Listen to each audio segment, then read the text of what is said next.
Ahab mempunyai 70 orang anak laki-laki di Samaria. Yehu menulis surat dan mengirimnya ke Samaria, kepada pembesar kota itu, kepada para tua-tua dan kepada para pengasuh anak-anak Ahab. Bunyinya, sekarang, segera sesudah surat ini sampai kepadamu, kamu yang mempunyai anak-anak tuanmu di bawah pengawasanmu, lagi pula mempunyai kereta dan kuda, dan kota yang berkubu serta senjata, maka pilihlah seorang yang terbaik dan yang paling tepat dari antara anak-anak tuanmu. Lalu dudukkanlah dia di atas tahta ayahnya. Kemudian berperanglah membela keluarga tuanmu. Tetapi mereka sangat takut dan berkata, sedangkan kedua raja itu tidak dapat bertahan menghadapinya, bagaimana mungkin kita ini dapat bertahan? Sebab itu kepala istana dan kepala kota, juga para tua-tua dan para pengasuh mengirim pesan kepada Yehu.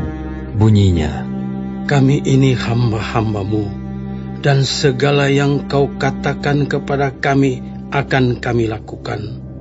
Kami tidak hendak mengangkat seseorang menjadi raja. Lakukanlah apa yang baik menurut pemandanganmu. Kemudian Yehu menulis surat untuk kedua kalinya kepada mereka. Bunyinya, jika kamu memihak kepadaku dan mau menurut perkataanku, ambillah kepala anak-anak tuanmu dan datanglah kepadaku besok kira-kira waktu ini ke Yisrael. Adapun ke-70 anak raja itu tinggal bersama-sama orang-orang besar di kota itu yang mendidik mereka. Tatkala surat itu sampai kepada mereka, mereka mengambil anak-anak raja itu, menyembelih ke-70 orang itu, menaruh kepala orang-orang itu ke dalam keranjang, dan mengirimkan semuanya kepada Yehu di Yisrael.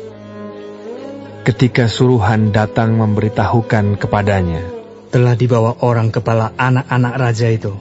Berkatalah Yehu, susunlah semuanya menjadi 2 timbunan di depan pintu gerbang sampai pagi. Pada paginya keluarlah Yehu, berdirilah ia, lalu berkata kepada segenap orang banyak, kamu ini tidak bersalah.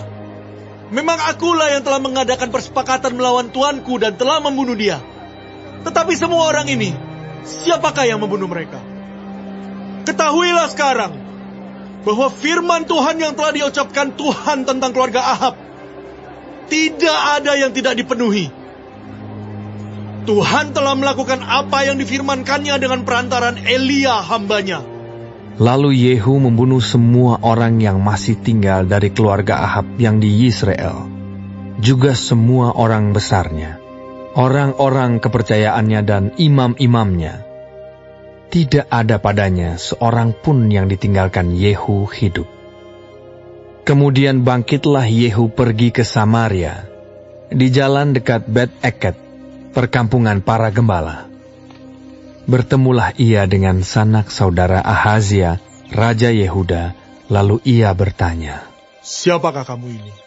Jawab mereka, kami adalah sanak saudara Ahazia, dan kami datang untuk memberi salam kepada anak-anak raja, dan anak-anak ibu suri. Berkatalah Yehu, tangkaplah mereka hidup-hidup. Lalu ditangkaplah mereka hidup-hidup, dan disembelih dekat perigi Bet-Eket, 42 orang, dan tidak ada seorang pun ditinggalkannya hidup daripada mereka. Setelah pergi dari sana, bertemulah ia dengan Yonadab bin Rekab yang datang menyongsong dia. Ia memberi salam kepadanya serta berkata, apakah hatimu jujur kepadaku seperti hatiku terhadap engkau? Jawab Yonadab, ya. Jika ya, berilah tanganmu. Maka diberinyalah tangannya. Lalu Yehu mengajak dia naik ke sampingnya ke dalam kereta. Berkatalah Yehu, marilah bersama-sama aku, supaya engkau melihat bagaimana giatku untuk Tuhan. Demikianlah Yehu membawa dia dalam keretanya. Setelah Yehu sampai di Samaria, maka ia membunuh semua orang yang masih tinggal dari keluarga Ahab di Samaria. Ia memunahkannya sesuai dengan firman yang diucapkan Tuhan kepada Elia. Kemudian Yehu mengumpulkan seluruh rakyat, lalu berkata kepada mereka, Adapun Ahab masih kurang beribadah kepada Baal, tetapi Yehu mau lebih hebat beribadah kepadanya. Oleh sebab itu, panggillah menghadap aku semua nabi Baal, semua orang yang beribadah kepadanya dan semua imamnya. Seorang pun tidak boleh tidak hadir, sebab aku hendak mempersembahkan korban yang besar kepada Baal. Setiap orang yang tidak hadir tidak akan tinggal hidup. Tetapi perbuatan ini adalah akal Yehu, supaya ia membinasakan orang-orang yang beribadah kepada Baal. Selanjutnya, Yehu berkata, tentukanlah hari raya perkumpulan kudus bagi Baal. Lalu mereka memaklumkannya. Yehu mengirim orang ke seluruh Israel. Maka datanglah seluruh orang yang beribadah kepada Baal. Tidak seorang pun yang ketinggalan. Lalu masuklah semuanya ke dalam rumah Baal, sehingga rumah itu penuh sesak dari ujung ke ujung. Kemudian berkatalah Yehu kepada orang yang mengepalai gudang pakaian, keluarkanlah pakaian untuk setiap orang yang beribadah kepada Baal. Maka dikeluarkannyalah pakaian bagi mereka. Sesudah itu masuklah Yehu dan Yonadab bin Rekab ke dalam rumah Baal. Lalu berkatalah ia kepada orang-orang penyembah Baal di situ, periksalah dan lihatlah, supaya jangan ada di antara kamu di sini seorang pun dari hamba-hamba Tuhan, melainkan hanya orang-orang yang beribadah kepada Baal. Lalu masuklah mereka untuk mempersembahkan korban sembelihan dan korban bakaran. Adapun Yehu telah menempatkan 80 orang di luar dan telah berkata, siapa yang membiarkan lolos seorang pun dari orang-orang yang kuserahkan ke dalam tanganmu, nyawanya lah ganti nyawa orang itu. Setelah Yehu selesai mempersembahkan korban bakaran, berkatalah ia kepada bentara-bentara dan kepada perwira-perwira, masuklah, bunuhlah mereka, seorang pun tidak boleh lolos. Maka dibunuhlah mereka dengan mata pedang, lalu mayatnya dibuang. Kemudian masuklah bentara-bentara dan perwira-perwira itu ke gedung rumah Baal. Mereka mengeluarkan tiang berhala rumah Baal itu, lalu dibakar. Mereka merobohkan tugu berhala Baal itu, merobohkan juga rumah Baal, dan membuatnya menjadi jamban. Begitulah sampai hari ini. Demikianlah Yehu memunahkan Baal dari Israel.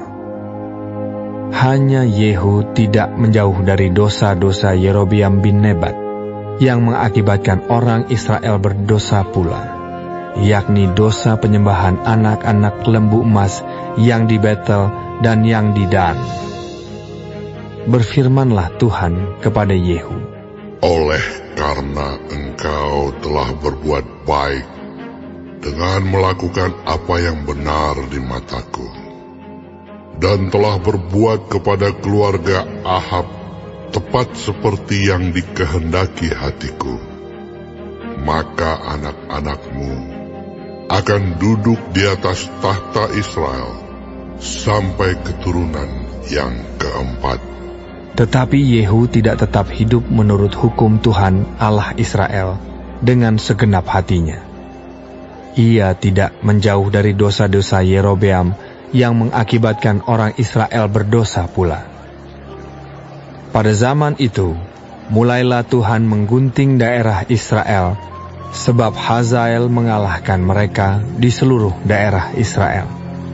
Di tepi sungai Yordan dengan merebut seluruh tanah Gilead, tanah orang Gad, orang Ruben, dan orang Manasye, mulai dari Aroer yang di tepi sungai Arnon, baik Gilead maupun Basan.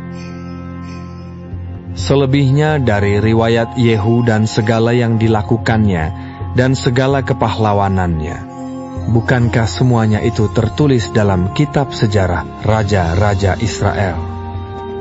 Kemudian Yehu mendapat perhentian bersama-sama dengan nenek moyangnya, dan ia dikuburkan di Samaria.